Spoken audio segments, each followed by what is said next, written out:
വൈദേഹീ സഹിതം സുരദ്രുമതലേ ഹൈമേ മഹാമണ്ഡപേ മധ്യേ പുഷ്പകമാസനേ മണിമയേ വീരാസനേ സംസ്ഥിതം അഗ്രേ വാചയതി പ്രഭഞ്ജനസുതേ തത്വം മുനിഭ്യഃ പരം വ്യാഖ്യാന്തം ഭരതാദിഭിഃ പരിവൃതം രാമം ഭജേ ശ്യാമളം.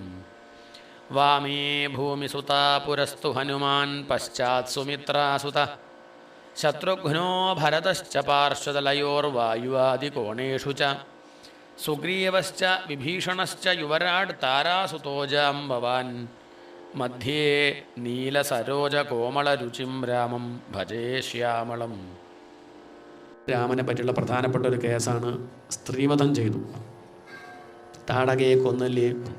പണ്ട് കാലത്ത് ഇവിടെയുള്ളൊരു നിയമം, സ്ത്രീകളാണെങ്കിൽ എന്ത് ചെയ്യില്ല, സ്ത്രീകൾ എന്തൊക്കെ ചെയ്താലും എന്ത് ചെയ്യില്ല, കൊല്ലില്ല. സ്ത്രീകളാണെങ്കിൽ ബ്രാഹ്മണരാണെങ്കിൽ കൊല്ലില്ല.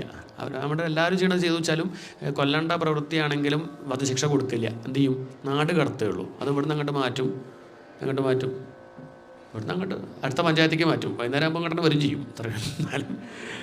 അതൊക്കെയാണ് ശിക്ഷ, കൊല്ലില്ല. അങ്ങനെയൊക്കെ ഒരു രീതി പണ്ടുണ്ട് സ്ത്രീകൾക്ക്, അതുപോലെ ബ്രാഹ്മണർക്ക് ഒക്കെ. പക്ഷേ ഇവിടെ രാമനത് മാറ്റുകയാണ്. ഇവിടെ രാമൻ, അതാണ് താടകാവധം. പലരും പറയും സ്ത്രീവധം ചെയ്തില്ലേ എന്ന്. ഇവിടെ അങ്ങനെ പോകുന്ന സമയത്ത് താടക വരുന്ന സമയത്ത് അവളെ പേടിച്ചാരും നേർവഴി നടപ്പില്ല. താടകയെ പറ്റി രൂപം കിട്ടിയില്ലേ. അവളെ എല്ലാവർക്കും പേടിയാണ്. അത് മാത്രമല്ല, ആരും നേർവഴിക്ക് നടക്കാൻ ആരും സമ്മതിക്കില്ല. താടക, അങ്ങനെയൊക്കെ പല അർത്ഥമുണ്ട് ഇപ്പോൾ ഈ ഒരു പേരിന്. ഇനി വേറൊരു രാമായണത്തിൽ വർണ്ണിക്കുന്നുണ്ട് താടകയുടെ ആ ഒരു ഭീകരത. അങ്ങനെ പോകുന്ന സമയത്ത് രാമൻ ദൂരത്തൊരു പർവ്വതം കണ്ടപ്പം വിശ്വാമിത്രനോട് ചോദിച്ചു, അല്ല ഗുരുനാഥ, ആ പർവ്വതം എന്താ ചോദിച്ചു. അപ്പം വിശ്വാമിത്രൻ പറഞ്ഞത് പർവ്വതമല്ല, അത് ഈ താടക മനുഷ്യരെ കൊന്നിട്ടേ തിന്നിട്ട് അസ്ഥി വലിച്ചെറിഞ്ഞതാണ്.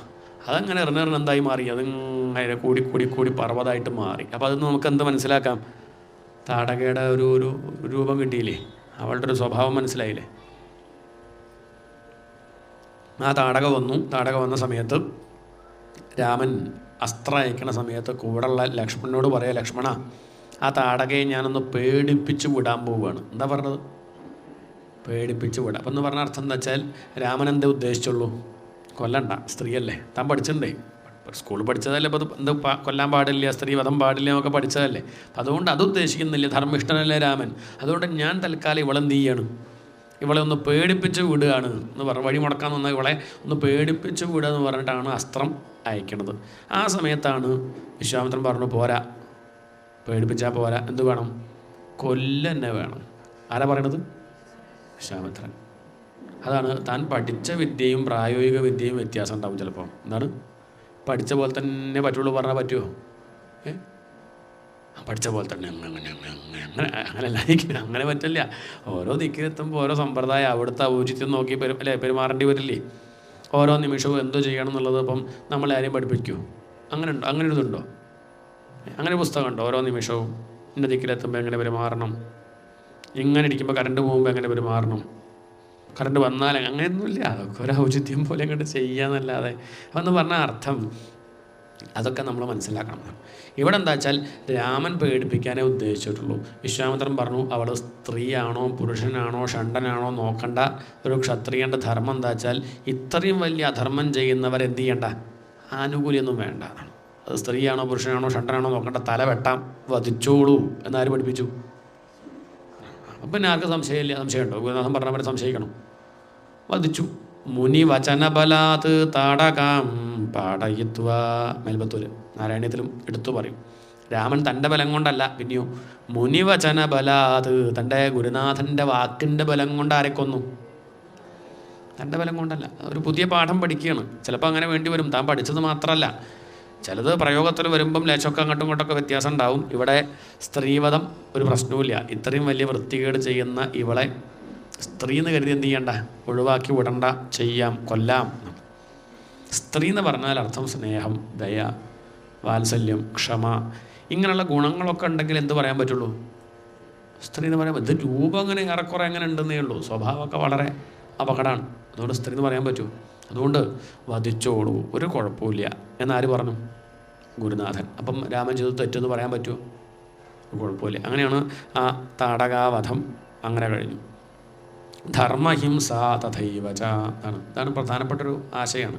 അഹിംസ പരമോ ധർമ്മ. അഹിംസ അതാണ് നമ്മുടെ പരമമായ ധർമ്മം. അതാണ് ഒന്നിനും ദ്രോഹിക്കാണ്ടിരിക്കാനുള്ളതാണ്. എന്ത് നമ്മൾ ചെയ്യേണ്ടത് അങ്ങനെയാണ്. ഒന്നിനും ദ്രോഹിക്കാണ്ടിരുന്നാൽ പ്രഭാഷണം പറ്റുമോ? എന്താ അഭിപ്രായം? പറ്റില്ല. അത് പറ്റില്ല. ഒരു കാര്യം നടക്കില്ല. നമ്മൾ നടക്കാൻ പറ്റില്ല. ഒന്നിനും ഹിംസിക്കാൻ. ഇപ്പം എന്തൊക്കെ ജീവജാലം ഉറുമ്പ് പോകുന്നുണ്ടാവില്ലേ? ഇപ്പോൾ ലെൻസൊക്കെ വെച്ച് നോക്കേണ്ടി വരും. എന്തെങ്കിലും പോകുന്നുണ്ടോ ഈശ്വര? ഞാൻ നടന്നാൽ ബുദ്ധിമുട്ടാവും. ഞാൻ സംസാരിക്കുമ്പോൾ ജന്തുക്കളൊക്കെ അകത്തേക്കും പുറത്തേക്കൊക്കെ വരുന്നുണ്ട്. കണ്ട് ജൈനന്മാരൊക്കെ കണ്ടില്ലേ, മാസ്ക് വെച്ചിട്ട് സംസാരിക്കുക, വെള്ളം കൊടുത്ത് അരിച്ചാൽ കുടിക്കുക, അങ്ങനെയൊക്കെ ഉണ്ട്. തെറ്റല്ല, അവരെ പരിഹസിക്കുകയല്ല. പക്ഷെ അത് കഴിയുന്നതും ഹിംസ കുറയ്ക്കുകയാണ്. ഇങ്ങനെയൊക്കെ നോക്കിയാൽ എന്തുണ്ട്, നമ്മൾ ജീവിച്ചിരിക്കുമ്പോൾ തന്നെ കുറേ ജന്തുക്കൾക്ക് ഹിംസ ചെയ്യുന്നുണ്ട്. എന്ന് കരുതി മരിക്കാൻ പറ്റുമോ? എന്ന് കരുതി മരിക്കാൻ പറ്റുമോ? അത് പറ്റില്ല. അതുകൊണ്ട് അവശ്യമായിട്ട് നമുക്ക് ചില ഹിംസ ചെയ്യേണ്ടി വരും. നമ്മളൊരു പ്രവർത്തിക്കുമ്പം അത് കുറച്ച് പേർക്ക് ഉപദ്രവം ഉണ്ടാവും. അത് നിർത്തിയില്ല. ഇപ്പം ഞാനിവിടെ വന്ന് ഇങ്ങനെ രാമായണം പറയുമ്പം കുറച്ച് പേർക്ക് എന്തുണ്ടാവും, വിഷമിച്ചിട്ട് കാര്യം. ഇപ്പം ശബ്ദം ഉണ്ടാക്കുമ്പോൾ എന്തെങ്കിലുമൊക്കെ പറയും. അതിപ്പം വേണ്ട വെച്ചാൽ ഇത് നടക്കില്ല. അതിപ്പോൾ നിർത്തിയില്ല. നിങ്ങളുടെ തലവര പ്രാരബ്ധം ഇല്ലെങ്കിൽ വിളിക്കേണ്ടില്ലായിരുന്നു.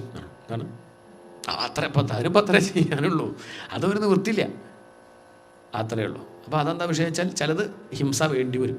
അതെന്താ ഉദ്ദേശം? നമ്മൾ ഉള്ളിലൊന്നും ഉദ്ദേശിക്കണില്ല, ഹിംസ ഉള്ളിൽ ഉദ്ദേശിക്കണില്ല. അഹിംസയാണ് ഉള്ളിൽ ഉദ്ദേശിക്കുന്നത്. വാക്കും പ്രവൃത്തിയായിട്ട് പുറത്തേക്ക് വരുമ്പോൾ ചിലപ്പോൾ എന്ത് പറ്റും, ചില ഹിംസയൊക്കെ ചെയ്തേ പറ്റൂ. ഇനി അത് മാത്രമല്ല, ഈ ധർമ്മത്തിന് ആരെങ്കിലും എതിര് ചെയ്യാൻ പുറപ്പെട്ടാൽ ചിലപ്പോൾ എന്ത് വേണ്ടി വരും? ഹിംസ ചെയ്യും. ധർമ്മത്തിനെ എല്ലാവരും കൂടി എതിർത്ത് തുടങ്ങിയാൽ എന്ത് വേണ്ടി വരും? ഹിംസിക്കേണ്ടി വരും. നമുക്ക് ഈ മുഖത്ത് അടി കിട്ടിയാൽ നമ്മളെന്താ ചെയ്യുക? അപ്പോൾ അവിടെയും കിട്ടും. അപ്പം പിന്നെ ഇതാണ് ഇടക്കാലത്ത് പറ്റിയത്. എനിക്കൊക്കെ ഒന്നേ ഉള്ളൂ, അത് ഞാൻ വാങ്ങും. രണ്ടാമത്തത് കിട്ടുമ്പം സംശയമൊന്നുമില്ല ആ കാര്യം. അതൊക്കെ പണ്ട് ഇപ്പം അങ്ങനെയൊന്നുമില്ല. അപ്പം ഒന്ന് വാങ്ങും, രണ്ടാമത്തതല്ല. ഒരു പ്രാവശ്യമൊക്കെ അബദ്ധം പറ്റും, പിന്നെയും പറ്റുക, തിരിച്ചങ്ങോട്ട് കൊടുക്കും. അത് ധർമ്മ ഹിംസ തഥൈവച.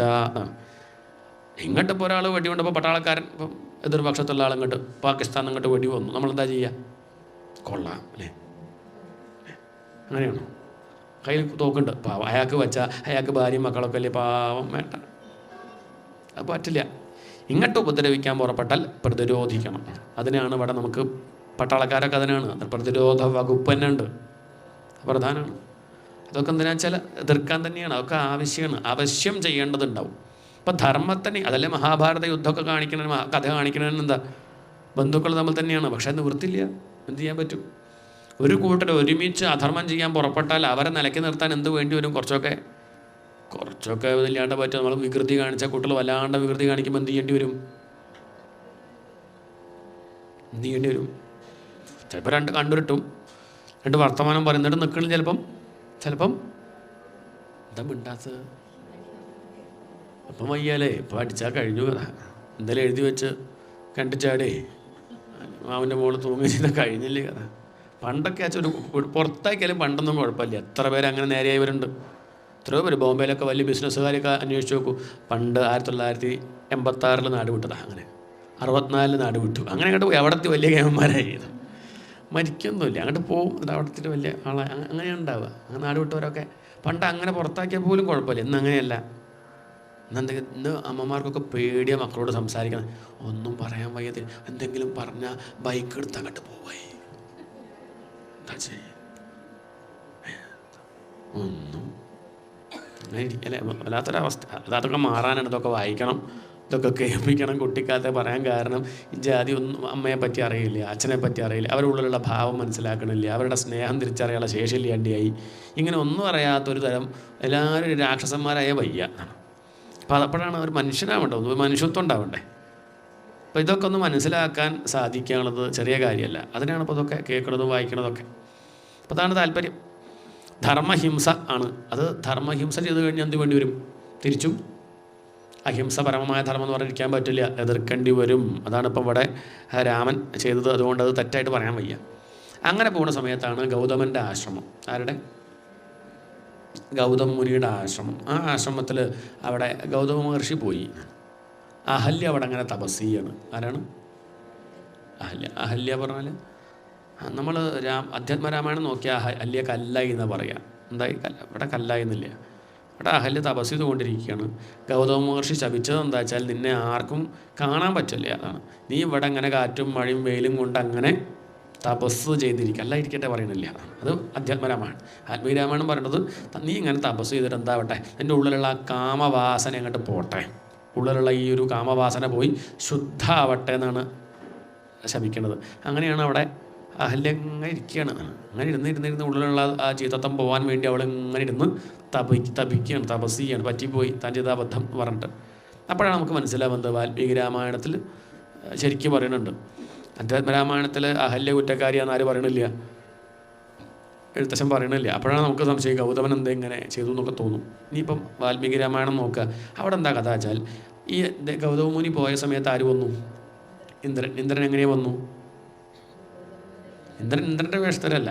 ഇന്ദ്രൻ മറ്റേ താടിയൊക്കെ ഫാൻസി ഡ്രസ്സ് പോയിട്ട് ഗൗതമ മഹർഷിയുടെ അതേപോലെ താടി ഉണ്ടോ എന്ന് ചോദിച്ചു. അങ്ങനെ അത് വെട്ടി ആ വേഷം ഉണ്ടോ എന്ന് ചോദിച്ചു. അങ്ങനെ അതേ ഭസ്മക്കുരൊക്കെ തൊട്ട് മാലയൊക്കെ ധരിച്ച് അദ്ദേഹം ആ ഗൗതമ മുനിയുടെ അതേ വേഷത്തിലാണ് ആര് വരുന്നത്?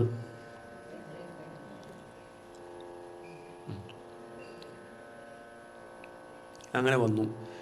അങ്ങനെ വന്നാൽ ഭാര്യയ്ക്ക് മനസ്സിലാവില്ലേ? ഇല്ല ഇല്ല, നിങ്ങൾക്ക് മനസ്സിലാവില്ലേ? ഇപ്പം ഭർത്താവിൻ്റെ വേഷം കെട്ടിയ ആൾ വന്നു,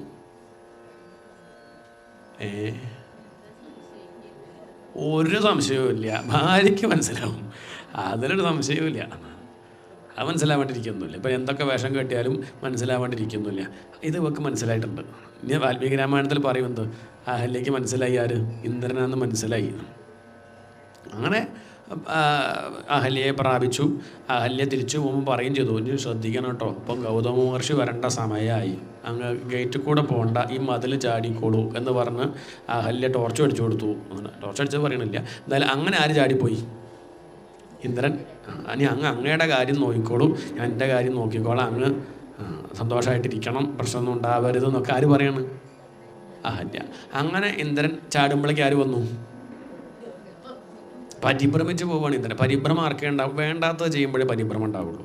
എന്താണ് വേണ്ട ചെയ്യുമ്പോൾ പരിഭ്രമം ഉണ്ടാവും. നമുക്കിപ്പോൾ രാമായണം വായിക്കാൻ പരിഭ്രമമൊന്നുമില്ല. എന്നുവെച്ചാൽ വേറെ എന്തെങ്കിലുമൊക്കെ വേണ്ടാത്തത് ചെയ്യുമ്പോൾ നമുക്ക് പരിഭ്രമിക്കും. വേണ്ടത് ചെയ്യുമ്പോൾ ഒരു പരിഭ്രമം ഉണ്ട്. അതിപ്പോൾ ആർക്കാ പരിഭ്രമം? ഗൗതമന് പരിഭ്രമമൊന്നുമില്ല. ആർക്ക് പരിഭ്രമമുണ്ട്? അഹല്യയ്ക്കും പരിഭ്രമമുണ്ട്, ഇന്ദ്രനും പരിഭ്രമമുണ്ട്. ആ ഇന്ദ്രൻ ചാടുന്നത് ആര് കണ്ടു? ഗൗതമൻ നോക്കിയ സമയത്ത് കണ്ണാടി നോക്കിയ പോലെ ഫാൻസി ഡ്രസ്. ആര്? ഇതെന്ത് പ്രച്ഛന്ന വേഷം, ഇതെന്താ ഇയാളിങ്ങനെ തൻ്റെ വേഷം കെട്ടി നടക്കണത് നോക്കി. ഇന്ദ്രനെ മനസ്സിലായി. ഇന്ദ്രനെ ശപിച്ചു. താനിങ്ങനെ ശജീപതിയല്ലേ, തനിക്കൊരു ഭാര്യ ഉണ്ടല്ലോ, നല്ല സുന്ദരിയായിട്ടൊരു ഭാര്യ ഉണ്ടല്ലോ, എന്നൊരു താൻ ഈ ദുഷ്ടൻ ഇങ്ങനെ നടക്കണില്ലേ, അതുകൊണ്ട് താൻ സഹസ്രഭകനാവട്ടെ എന്നാണ് ശപിച്ചത്. ഒക്കെ എന്താ ഇനിയിപ്പോൾ നോക്കി പഠിച്ച് മനസ്സിലാക്കാൻ. അതൊന്നും എല്ലാം മൈക്ക് കൂടെ പറയാൻ പറ്റില്ല. അവസാനം ഇന്ദ്രൻ കാലിൽ വീണതൊന്ന് മാറ്റി തരണമെന്ന് പറഞ്ഞപ്പോൾ എന്നാൽ സഹസ്രാക്ഷനാവട്ടെ. അതെന്തായി മാറി? അത് കണ്ണായി മാറി. ഇതൊരു സഹസ്രാക്ഷൻ ഇന്ദ്രൻ്റെ പേര് വന്നത് നല്ല പേരല്ലത്, അത് മോശം പേരാണ്. ഭോഗി എന്നർത്ഥം. മേലാസകലം കണ്ണുകളാണ് എന്ന് പറഞ്ഞ അർത്ഥം. ഭോഗത്തിൽ താല്പര്യമുള്ള ഇവൻ എന്താവട്ടെ, അങ്ങനെ 1000 കണ്ണുകൾ. അങ്ങനെ ആരെ ശപിച്ചു? ഇവിടെ അഹല്യയും ശപിച്ചു. നീ ഇപ്പം അത് അറിഞ്ഞിട്ടും കൂട്ടുന്നില്ലേ? നിനക്ക് അവിടെ ചൂലുണ്ടായിരുന്നല്ലോ അല്ലേ, ചെരുപ്പുണ്ടല്ലോ അല്ലേ, അത് മനസ്സിലായില്ല അല്ലേ? അപ്പം ഇങ്ങനെ ഇന്ദ്രൻ വരുമ്പോൾ എന്ത് ചെയ്യായിരുന്നു? അഹല്യയ്ക്ക് എന്ത് ചെയ്യുക? ചൂലുകൊണ്ടൊന്ന് കൊടുക്കുക, എന്തെങ്കിലും, അല്ലെങ്കിൽ ആ ചെരുപ്പുകൊണ്ടൊന്ന് എന്തൊക്കെ ചെയ്യുമായിരുന്നു. അല്ലെങ്കിൽ മൊട്ടുസൂചിയോ അല്ലെ പിന്നോ എന്തൊക്കെ. ഇതൊന്നും ഇപ്പോൾ കുരുമുളകിൻ്റെ ഒരു സ്പ്രേ ഉണ്ട് അത്രേ, അല്ല എന്തൊക്കെ ഉണ്ട്, അതൊക്കെ ഉണ്ട്. ഇതൊന്നും അപ്പം അതുകൊണ്ട് ആരെ ഭാഗത്ത് തെറ്റുണ്ട്? നിൻ്റെ ഉള്ളിലുള്ള കാമവാസനയാണ് നിന്നെ പറ്റിച്ചത്. അതുകൊണ്ട് ശരിയാവട്ടെ, ഉള്ളിലുള്ള ആ ചീത്തത്വം പോട്ടെ എന്ന് പറഞ്ഞ് ആരും കാണാതെ അവിടെ അങ്ങനെ വെയിലും മഴയും കൊണ്ട് തപ്പിക്കട്ടെ എന്ന് കരുതിയിട്ടാണ് ശപിക്കുന്നത്. അപ്പോൾ തെറ്റ് പറയാൻ പറ്റുമോ? പറ്റില്ല. അവൾക്ക് തെറ്റ് മനസ്സിലായി. അവിടെ ഇരുന്ന് അങ്ങനെ തപിച്ച് അവസാനം സമയമായി. എന്താ ശുദ്ധമായപ്പോൾ ആരെത്തി? രാമൻ അവിടെ എത്തി. രാമൻ അഹല്യയെ തൊഴുത് നമസ്കരിക്കുക. അഹല്യ രാമനെ തൻ്റെ മകനായിട്ട് കണ്ട് വാത്സല്യം ഒഴുകുകയാണ്. ഉള്ളിലുള്ള കാമം പോയി തത്സ്ഥാനത്ത് രാമൻ എന്താണ് വാത്സല്യം വരികയാണ്. പറഞ്ഞാൽ ശുദ്ധമായി, ഹൃദയം ശുദ്ധമായത് പറഞ്ഞു. ശുദ്ധമായ പിന്നെ നമ്മൾ അംഗീകരിക്കണ്ടേ? എന്താ അഭിപ്രായം? ശുദ്ധമായ നമുക്ക് പണ്ടങ്ങനെ പറഞ്ഞ പണ്ട് ഇയാൾ എന്നും കലുഷ പണ്ടല്ലേ, ഇപ്പം ഇല്ലല്ലോ, ഇപ്പം ഇല്ല പറഞ്ഞിട്ട് കാര്യമുണ്ടോ? പണ്ട് അങ്ങനെ പറയല്ലോ. പണ്ട് നമ്മുടെ കഥ പത്തായിരുന്നു. എൻ്റെ അല്ല, അങ്ങനെയല്ല, നമ്മളൊക്കെ 10 ജന്മങ്ങൾ കഴിഞ്ഞിട്ടുണ്ട് ഇല്ലേ? അപ്പോൾ അതൊക്കെ എന്തായിരുന്നു കഥ? അങ്ങനെ പണ്ടത്തതും അല്ലെങ്കിൽ അയാളുടെ തറവാടിൻ്റെ കാര്യം അച്ഛൻ്റെ കാര്യം ഒന്നും പറഞ്ഞ് എന്ത് ചെയ്യരുത്, അപമാനിക്കാൻ പാടില്ല. ഒരാൾ നേരെയായി നമ്മൾ എന്ത് ചെയ്യണം, അംഗീകരിക്കണം. പണ്ട് അഹല്യ അങ്ങനെയായിരുന്നു. പക്ഷേ ഇപ്പം പഞ്ചകന്യകമാരുടെ കൂട്ടത്തിൽ ആരെപ്പെടുത്തും? പഞ്ചകന്യ സ്മരയം എന്ന് പറയുമ്പോൾ അതിലാരുണ്ട്? ഈ ഒരു പതിവ്രതയായിട്ട് അവളെ കണക്കാക്കുക. നല്ല കാരണം പിന്നെ നേരെ നമ്മളെ സംബന്ധിച്ച് നിത്യനരകല്യ. മറ്റ് മതത്തിനൊക്കെ അങ്ങനെ ഉണ്ട്. പിന്നെ ആയാൽ പിന്നെ നേരെയാവാൻ പറ്റില്ല. പാപി പറഞ്ഞ പാപി തന്നെ, പിന്നെ മാറാൻ പറ്റും. നമുക്ക് അങ്ങനെയല്ല. ഇന്നലെ പാപിയാണെങ്കിൽ ഇന്നെന്താവാം? ഇന്ന് രാമായണം വായിച്ചാൽ പാപി അല്ലാണ്ടാവാം, അത്രയേ ഉള്ളൂ. ഭാഗവതം വായിച്ചാൽ അത്രയേ ഉള്ളൂ. ഇന്നലെ എങ്ങനെയുള്ള ചോദ്യമില്ല. അഭിചേത് സുദുരാചാര, അഭിചേത് ദുരാചാരാന്ന് മതി. പക്ഷേ സുദുരാചാര ഏറ്റവും വലിയ പാപിയാണെങ്കിലും, ഞങ്ങട്ടില്ല അത്രയും വലിയ കൊടും പാപം ചെയ്തവനാണെങ്കിലും ഇനി ഞാനത് ചെയ്യില്ല, നേരെയാവും എന്ന് ഉറപ്പിച്ചാൽ അയാളാരായി? അതിന് അയാൾ നേരെയായി എന്നാണ്. അതിലിപ്പോൾ വിഭീഷണൻ എവിടേക്ക് വന്നു? എത്ര പറഞ്ഞിട്ട് രാവണൻ നേരെയാവില്ല കണ്ടപ്പോൾ എന്ത് ചെയ്തു? പാർട്ടി മാറിയില്ലേ? രാമൻ ഒഴിവാക്കിയോ? തൻ്റെ കൂട്ടത്ത് കൂട്ടി. അത്രയേ ഉള്ളൂ. നമ്മൾ ഇന്നലെ വരെ പലതും ചെയ്തു, അറിവില്ലാത്ത കൊണ്ട് ചെയ്തതല്ലേ, നിശ്ചയമായിരുന്നു. പിന്നെ ഉള്ളിലുള്ള വാസന ഇനി ഞാൻ ഉറപ്പിച്ചു, വയ്യ, നിർത്തുകയാണ്, മതി. അജാമളുടെ കഥയൊക്കെ അതല്ലേ കാണിക്കുന്നത്. ഇതൊക്കെ ചെയ്തു, ഇതൊക്കെയാണ്. എന്താ വെച്ചാൽ അങ്ങനെ നിത്യനരകമില്ല, പാപിയില്ല. പാപമുണ്ട്. ആ പാപം നമുക്ക് എന്ത് ചെയ്യാം? തിരുത്താം, നേരെയാവാം, ശുദ്ധാവാം. അത് ശുദ്ധായി ആര്? അഹല്യ. അങ്ങനെ ആ അഹല്യയ്ക്ക് കൊടുത്തു. അങ്ങനെ ഗൗതമൻ വന്നു. അഹല്യയും ഗൗതമനും കൂടി പിന്നെ സുഖമായിട്ട് കഴിയും ചെയ്തു. ഇനി അത് കഴിഞ്ഞ് അവിടുന്ന് എങ്ങോട്ട് പോയി? നേരെ അപ്പോഴാണ് മിഥിലയിലൊരു ഒരു ഇതുണ്ട്, ചാപണ്ട് അത്ര വില്ല്, കേമാണെന്ന് പറഞ്ഞു. വലിയ വില്ലാണ്, വലിയ കേമാണ്. അതൊക്കെ അങ്ങനെ ആര് പറഞ്ഞു? വിശ്വാമിത്രൻ പറഞ്ഞപ്പോൾ അത് കാണണമെന്ന് ആഗ്രഹമാർക്ക്? രാമൻ ആഗ്രഹം ഉണ്ടാക്കുകയാണ്. ഇയാളുടെ ഉദ്ദേശം താടകാവധം മാത്രമല്ല, ഇവരെ കല്യാണം കഴിപ്പിക്കണം. വേറെ ഉദ്ദേശം ജനകൻ്റെ മകള് സീതയെ വിവാഹം കഴിപ്പിക്കണം. ആരെക്കൊണ്ട്? ഈ രാമനെ കൊണ്ട്. അതൊക്കെ ഉള്ളിലുണ്ടേ. താടകാവധം ശരിക്കും പറഞ്ഞാൽ ആ വഴിക്ക് പോകേണ്ട കാര്യമില്ല. കുറച്ച് ചുറ്റി വളഞ്ഞിട്ടൊക്കെയാണ് എന്ത് ചെയ്യണത്? നേരിട്ട് വിശ്വാമിത്രൻ്റെ ആശ്രമത്തിലേക്ക് പോയാൽ മതി. അത് പോവാതെ എങ്ങോട്ട് പോയി? താടകയുള്ള ആ സ്ഥലത്തേക്ക് പോയി. എന്താണെന്ന് വെച്ചാൽ താടകയെ നേരെയാക്കണം. പോണ വഴിയൊക്കെ ശുദ്ധാക്കി പോവാം എന്ന് കരുതിയിട്ടാണ് അങ്ങനെ പോയി. ഇനി ഈ താടക ഇല്ലാണ്ടിയാക്കാൻ വിശ്വാമിത്രനൊരു പ്രയാസമില്ല. എന്താണ്? വിശ്വാമിത്രന് വയ്യായിട്ട് കരുതിയോ? ഇത് ഇവരെ പഠിപ്പിക്കാനാണ്. നമുക്ക് വൈക്കെങ്കിലും നമ്മൾ കുട്ടികളെ കൊണ്ട് ഓരോന്നും ചെയ്യിക്കില്ലേ? ഇല്ല. നമുക്കിപ്പോൾ ചുക്കോളെടുത്തുകൊണ്ട് വരാൻ വയ്യായിട്ടല്ല, എന്നാലും ചെയ്യൂ. ചുക്കോളെടുത്തുകൊണ്ട് ഒരു ചായ ഉണ്ടാക്കി തരും, അച്ഛനൊരു ചായ ഉണ്ടാക്കി തരും, അല്ലെങ്കിൽ അമ്മയ്ക്കോ ചായ ഉണ്ടാക്കി കൊടുക്കുന്നത് വെച്ചാൽ അവരിപ്പോൾ ഒരു അത്യാവശ്യം ഒരു 6ാം ക്ലാസ് 7ാം ക്ലാസ് ആയ ഒറ്റയ്ക്ക് എന്ത് ചെയ്യട്ടെ? ഇതിപ്പം 10-32 വയസ്സ് ഒറ്റയ്ക്ക് തല പുറത്താൻ വയ്യ. അമ്മ ആലോചിച്ച് പുറത്തിറങ്ങാൻ വയ്യ, സ്കൂളിൽ പോകാൻ വയ്യ, അല്ലെങ്കിൽ ഇൻ്റർവ്യൂവിന് പോകാം, അച്ഛനും അമ്മയും വേണം. ഇങ്ങനെയുള്ളവരൊക്കെ ഉണ്ട് ലോകത്ത് എന്ന് പറഞ്ഞാൽ അർത്ഥം ഒന്നും ഒറ്റയ്ക്ക് അങ്ങനെ ആക്കണം. അതൊക്കെ ആ സമയം നോക്കി എന്ത് ചെയ്യണം? പക്വത നോക്കി വേണ്ടത് പഠിപ്പിക്കണ്ടേ? അതാണ് ഇപ്പോൾ ആര് ചെയ്യണത്? വിശ്വാമിത്രൻ അവരെങ്ങനെ നല്ല അല്ലാണ്ട് വിശ്വാമിത്രന് താടയ്ക്കൊന്നും ഒരു ഏരിയല്ല. അയാളുടെ കയ്യിൽ AK-47 നമ്മൾ കൊതുകിനെ കൊല്ലാൻ എടുക്കുമോ? കൊതുകിനെ കൊല്ലാൻ എന്ത് തോക്ക്? എന്തിനാത്? ഒന്നിങ്ങനെയാക്കിയാൽ പോരെ? ഇതാണ് അത് രാമനെ കൊണ്ട്. ഇനി ഇയാളെ കയ്യിൽ ഇതേ ഉള്ളൂ. AK-47 ആയിട്ട് നടക്കുകയാണ് ആര്? വിശ്വാമിത്രൻ. മഹാതപസ്യാണ്. അപ്പം അദ്ദേഹത്തിൻ്റെ ഉദ്ദേശമൊക്കെ നമ്മൾ മനസ്സിലാക്കണം. അങ്ങനെ ചെന്നു. അങ്ങനെ മിഥിലേക്ക് പുറപ്പെടുകയാണ്. അപ്പോഴേക്കും രാമൻ അവിടെ എത്തിയിട്ടുണ്ടെന്നുള്ള വാർത്ത മനസ്സിലാക്കി ജനകൻ വന്ന് സ്വീകരിക്കുന്നു. ശതാനന്ദനാണ് അവിടുത്തെ പുരോഹിതൻ. ശതാനന്ദൻ ജനകൻ്റെ പുരോഹിതനാണ് ശതാനന്ദൻ. ശതാനന്ദൻ ആരാ ചോദിച്ചാൽ ഗൗതമന് അഹല്യയിലുണ്ടായ മകനാണ്. എന്താണ് ഈ നേരത്തെ ഇപ്പോൾ കേട്ട കഥയിൽ അഹല്യയുടെ മകനാണെന്ന് ശതാനന്ദൻ. ശതാനന്ദൻ രാമനെ കണ്ടപ്പോഴേക്കും വലിയ സന്തോഷമായി, തൊഴുതു. അങ്ങനെ വിശ്വാമിത്രനോട് ചോദിച്ചു, മഹർഷി എന്തായി? ഇപ്പം എൻ്റെ അച്ഛനും അമ്മയൊക്കെ പഴയ പ്രശ്നങ്ങളൊക്കെ മാറി സുഖമായിട്ടിരിക്കണില്ലേ? എന്താണ്? എൻ്റെ അമ്മ ധർമ്മിഷ്ഠയായിട്ടുള്ള എൻ്റെ അമ്മ ഏത് അല്ലായിരുന്നു, പിന്നെ ആയി. ആയതാണ് ഇപ്പോൾ കണക്കാക്കണം. അമ്മ ഇപ്പോൾ സുഖമായിട്ടിരിക്കണല്ലേ ചോദിച്ചു. വിശ്വാമിത്രൻ പറഞ്ഞു സുഖമായിട്ടിരിക്കുന്നുണ്ട്. നമ്മുടെ ജമദഗ്നി രേണുകയുടെ കൂടെ ഇരിക്കുന്നത് പോലെ, രേണുക ജമദഗ്നിയുടെ കൂടെ ഇരിക്കുന്നത് പോലെ എന്താ അർത്ഥം എന്നറിയോ? ആ കഥ ഏറെക്കുറെ ഇതേപോലത്തെ കഥയാണ്. ആ കഥ കേട്ടില്ലേ? ജമദഗ്നി ആരാ?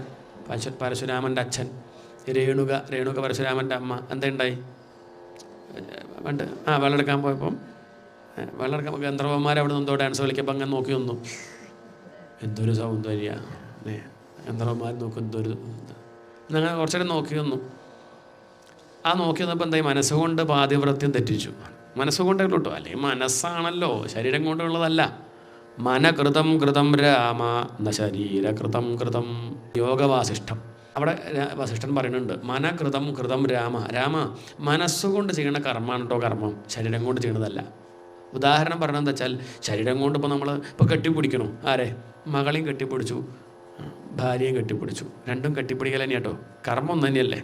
പിന്നെ എവിടെയാണ് വ്യത്യാസം മനസ്സിലാണ്. അപ്പം അതുകൊണ്ട് കർമ്മമല്ല കർമ്മം, എവിടെയാണ്? മനസ്സുകൊണ്ട് ചെയ്യുന്നതാണ് കർമ്മം. ഇപ്പോൾ ഒരാളെ നമ്മൾ ചവിട്ടിപ്പോയി, ഒരു കുഴപ്പമില്ല, സോറി പറഞ്ഞാൽ കഴിഞ്ഞു, തൊട്ട് തലയിൽ വെച്ചാൽ കഴിഞ്ഞു, ഇത്രയേ ഉള്ളൂ. നേരെ മറിച്ച് ചവിട്ടണം എന്ന് വിചാരിച്ചു, ചവിട്ടാൻ പറ്റിയില്ല, മതി, പ്രശ്നമായി. എന്താണ്? അടുത്ത ഇടവേളയിൽ തരാം. ഉള്ളിൽ ചെയ്ത് കഴിഞ്ഞു കർമ്മം അല്ലേ, ഉള്ളിൽ ചവിട്ടിക്കഴിഞ്ഞു. അയാൾ ഇന്നല്ലേ നാളെ സമയം കെട്ടി ചവിട്ടും ചെയ്യും ഇല്ലേ? അയാളെ സൂക്ഷിക്കണം. മറ്റത് പേടിക്കാനില്ല, അയാൾ അറിയാണ്ട് പറ്റിയത് അന്യം ചെയ്യൊന്നുമില്ല. അപ്പോൾ ഏതാ കർമ്മം? അപ്പോൾ മനസ്സുകൊണ്ട് പാതിവ്രത്യം തെറ്റിച്ചാലും കുഴപ്പം തന്നെയാണ്. അങ്ങനെ പരശുരാമൻ എന്ത് ചെയ്തു? അച്ഛൻ എന്താ വേണ്ടത്? ഇപ്പം നീ ആ അമ്മയെ വെട്ടിക്കൊള്ളണമെന്ന് പറഞ്ഞു. പരശുരാമൻ ഒന്നും നോക്കിയില്ലേ, എവിടെ മഴയോ അടുത്തു, ആരാ കഥ തീർത്തു? അച്ഛൻ പറഞ്ഞാൽ പിന്നെ കേൾക്കണ്ടേതാണ്. പരശുരാമൻ തല വെട്ടി, കഴുത്ത് വെട്ടി. അപ്പോൾ വലിയ ഇഷ്ടമായി ആർക്ക്? ജമദഗ്നിക്ക് വലിയ ഇഷ്ടമായി. എന്താ മകൻ്റെ കേമത്തം നോക്കും. ഒരു പ്രശ്നത്തിൽ താൻ പറഞ്ഞപ്പോഴേക്കും കേട്ടില്ലേ, എന്ത് വരാ ഉണ്ണി വേണ്ടു ചോദിച്ചു. സാമർത്ഥ്യക്കാരനായ പരശുരാമൻ എന്ത് പറഞ്ഞു? എന്ത് വരാ വേണ്ടത് വെച്ചാൽ അമ്മ ജീവിക്കണം, പിന്നെയോ ഞാൻ ചെയ്തത് ഓർമ്മ ഉണ്ടാവരുത്. കഴിഞ്ഞില്ലേ, പ്രശ്നം തീർന്നു. ഈ ചെയ്തത് ഇപ്പോൾ ജമദഗ്നിക്ക് പരശുരാമനെ അറിയുള്ളൂ, ആർക്കും ഇഷ്ടമില്ല. ഓർമ്മ ഉണ്ടെങ്കിൽ പോയി, ഇത് മനസ്സിലുണ്ടാവില്ലേ, കഴിഞ്ഞു, പ്രശ്നം തീർന്നു. അതാണ് സാമർത്ഥ്യം. വിവേകം ഉണ്ടെങ്കിൽ എന്ത് ചെയ്താലും രക്ഷപ്പെടാൻ പറ്റും. അയാളുടെ ഉള്ളിലെന്താ അച്ഛനോടുള്ള ഭക്തി ഉണ്ട്, ഒരു പ്രശ്നവുമില്ല, അത് ചെയ്തു, ആ കർമ്മത്തിന് രക്ഷപ്പെടുകയും ചെയ്തു. അപ്പം അതേപോലെ പിന്നെ അവർ സുഖമായിട്ടിരിക്കും ചെയ്തിട്ടോ, ആര്? രേണുകയും ജമദഗ്നി. അതേപോലെ എന്ന് പറഞ്ഞർത്ഥം തെറ്റ് ചെയ്ത് പിന്നെ അത് തിരുത്തി അങ്ങനെ ഇപ്പോൾ സുഖമായിട്ടിരിക്കണു എന്നാണ് ഇപ്പോൾ പറഞ്ഞതിൻ്റെ താല്പര്യം. അത് അങ്ങനെ വിസ്തരിക്കുന്നില്ല എന്നേ ഉള്ളൂ. അന്ന് ഇങ്ങനെ വിസ്തരിക്കേണ്ട കാര്യമില്ല, അന്ന് വിവരം ഉണ്ടല്ലോ, ഇത് കേട്ടാൽ നമുക്ക് മനസ്സിലാവും. ഇന്നിപ്പോൾ പോരാ, കൂടെ നമുക്ക് എന്തോ വിസ്തരിക്കും കൂടി വേണം. പണ്ടൊക്കെ വെച്ചാൽ കഥ പറഞ്ഞാൽ ഗുണപാഠം മനസ്സിലാവുമായിരുന്നു. ഇന്നിപ്പോൾ അങ്ങനെയല്ല. നമ്മൾ കഥയൊക്കെ പറഞ്ഞ് ഈ കഥയുടെ ഗുണപാഠം അഹങ്കാരം, ആപത്ത്, അപ്പോഴാണ് നമ്മൾ എന്നിട്ട് തന്നെ മനസ്സിലാവണമില്ല. അപ്പോൾ അതാണ് പണ്ടത്തെ ഇപ്പോഴത്തെ വ്യത്യാസം. എന്താ വെച്ചാൽ പണ്ടത് പറയുമ്പോഴേക്കും എന്താ കിട്ടുമായിരുന്നു, എന്താ കഥ കൊണ്ട് ഉദ്ദേശം? ആമി മുയലും പന്തയം വെച്ച കഥ കേട്ടാൽ നമുക്കറിയുന്നത് അഹങ്കാരം, ആപത്ത് എന്നുള്ളത് കാണാൻ മുയലും പന്തയം വെച്ചു എന്നുള്ളതല്ല അർത്ഥം. നമ്മൾ ചോദിക്കുന്നത് എവിടുന്നേ വെച്ചു എന്നാണ്. എവിടുന്നേ വെച്ചു? എവിടുന്ന് ശ്രീകൃഷ്ണപുരത്തു നിന്നാണോ? അല്ല, ഇനി എവിടുന്ന ചോദിക്കില്ലേ, എവിടുന്ന ചോദിക്കും. അപ്പോൾ നമ്മളെന്താ വെച്ചാൽ അത് അപ്പോഴും അവിടെ നിൽക്കുകയാണ്. ഇത് എവിടെ നടന്നു എന്തേ ചോദിക്കും. അതല്ല, ആ പറഞ്ഞിട്ട് താല്പര്യം എടുക്കണ്ടേ. ആമി മുയലും പന്തയം വെച്ചപ്പോൾ എന്താ ഉണ്ടായി? ആമ വളരെ മെല്ലെ, അതിനത്രേ പറ്റുള്ളൂ. അത് രാമ ചോദിച്ചുകൊണ്ട് മെല്ലെ ഇങ്ങനെ നടന്നു. മുയലിന് പുച്ഛം, പിന്നെ എൻ്റെ കൂടെ മത്സരിക്കാൻ ആര്? ആ തരം നോക്കി കളിക്കണ്ടല്ലേ, എൻ്റെ കൂടെ മത്സരിക്കാൻ ആര്? ആമ കുട്ടിയെ കൂടൂ. ഞാനൊന്ന് അങ്ങോട്ട് നടന്ന 5 മിനിറ്റ് കൊണ്ട് അവിടെ എത്തി. ആ മത്സരത്തിൽ ജയിക്കുക. അപ്പോഴാണ് ഈ ആമൻ്റെ തൻ്റെ കൂടെ കഷ്ടം എന്ന് പറഞ്ഞാൽ ഇയാൾക്ക് ഓവർ കോൺഫിഡൻസ്. ആർക്ക്? മുയൽ പകുതി ദൂരം പോയിട്ട് എന്ത് ചെയ്തു? അവിടെ വിശ്രമിച്ചു, നോക്കട്ടെ എന്നാലും കിട്ടുവേ. ഒന്ന് ഉറങ്ങിയാൽ പോലും ഇയാളെത്തില്ല എന്ന് പറഞ്ഞാൽ അയാൾ അവിടെ ഇരുന്ന് എന്ത് ചെയ്തു? ഉറങ്ങുമ്പോഴും ആ ആമ എന്ത് ചെയ്തു? ആമ രാമ ബാഹ്യം അല്ല, ആമ നിർത്തിയിട്ടില്ല.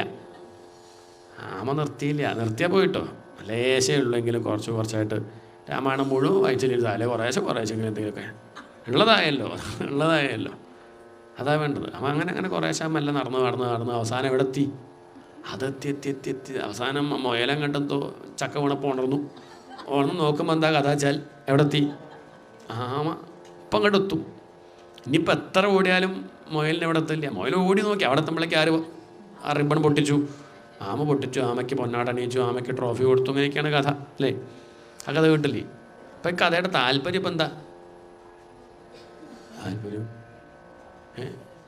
ഓട്ട മത്സരത്തിൽ പങ്കെടുക്കണം. ആ അഹങ്കാരം, ആപത്താണ്. നോക്ക്, ആ വിനയുള്ള ആമ കഴിവൊന്നുമില്ലെങ്കിലും വിനയുള്ളതുകൊണ്ട് രക്ഷപ്പെട്ടു. വലിയ കഴിവുള്ള ആമ അല്ലെങ്കിൽ മുയൽ വിനയമില്ലാത്തതുകൊണ്ട്, അഹങ്കാരിയായതുകൊണ്ട് ശോഭിച്ചില്ല, എവിടെ എത്തിയില്ല. അതുകൊണ്ട് കഴിവ് കുറേ ഉണ്ടായിട്ട് കാര്യമൊന്നുമില്ല. പറഞ്ഞതേക്കാം, കുറച്ച് വിനയവും സംസ്കാരമൊക്കെ ഉണ്ടെങ്കിൽ അതെന്ത് കയ്യിൽ വെച്ചോളൂ. അതാണ് പറഞ്ഞ താല്പര്യം. അതാണ് ആ കഥ കേൾക്കുമ്പോൾ മനസ്സിലാക്കേണ്ടത്. എന്നാൾ പല പറഞ്ഞു അത് തെറ്റിപ്പോയതാണ്, ജയിച്ചത് മുയൽ തന്നെയാണ്. ജഡ്ജി തമിഴനായിരുന്നു അത്രേ. അപ്പോൾ അയാളോട് മുയലല്ലേ ചോദിച്ചപ്പോൾ അയാൾ ആമ എന്ന് പറഞ്ഞു. മുയലല്ലേ ചോദിച്ചത്? ആമാ. അപ്പം നമ്മളെന്ത് വിചാരിച്ചു, മലയാളികളല്ലേ, നമുക്ക് ഇപ്പം പാലക്കാട്ടർക്ക് കുഴപ്പമില്ല, രണ്ടും അറിയാലോ. ഇവിടെ എങ്ങനെ എത്തുമ്പോൾ എന്താ വെച്ചാൽ തമിഴും രണ്ടും ഉള്ളതുകൊണ്ടെങ്കിൽ നമുക്കത് കുറേ മനസ്സിലാവും. അപ്പം അങ്ങനെയൊക്കെ പറയുന്നുണ്ട്. പോട്ടെ, സംഗതി ആമയാണ് ജയിച്ചത് എന്ന് പറഞ്ഞ അർത്ഥം അതാണ്. ഗുണപാഠം എന്ന് പറഞ്ഞതാണ്. ഇപ്പോൾ കഥ പറയുമ്പോൾ കഥയല്ല, ആ കഥയിൽ എന്ത് വരും നമ്മളറിയാണ്ട് അതിലെ മൂല്യങ്ങൾ ഉള്ളിലേക്ക് ഇങ്ങനെ പ്രവേശിക്കും. അതിങ്ങനെ വരും. മരുന്ന് ഇങ്ങനെ കഴിക്കുമ്പം അതിൻ്റെ ഗുണമൊക്കെ നമ്മളിലേക്ക് വരുന്നത് പോലെ ഇത് മരുന്നാണ്, ഗുളികയാണ്. രാമായണ ഗുളിക ഇങ്ങനെ കഴിക്കുമ്പോൾ എന്ത് പറ്റും, നമ്മുടെ സ്വഭാവം നമ്മളറിയാണ്ടതിങ്ങനെ, നമ്മൾ നേരെയാവണം വിചാരിക്കണമെന്നില്ല, പക്ഷെ എന്താവും, നമ്മളിപ്പം നേരെയാവണമെന്ന് വിചാരിക്കൊന്നും വേണ്ട, അതെന്താവും, അത് അതിൻ്റെ പണിയാണ്. അത് രാമായണം ചെയ്തോളും. നമ്മൾ വന്നിരിക്കുക, അത്രയേ ഉള്ളൂ. അത് കേട്ടാൽ അത് പ്രവർത്തിക്കും. അതാണ് ഇപ്പോൾ കാണിച്ചിട്ടുള്ളത്.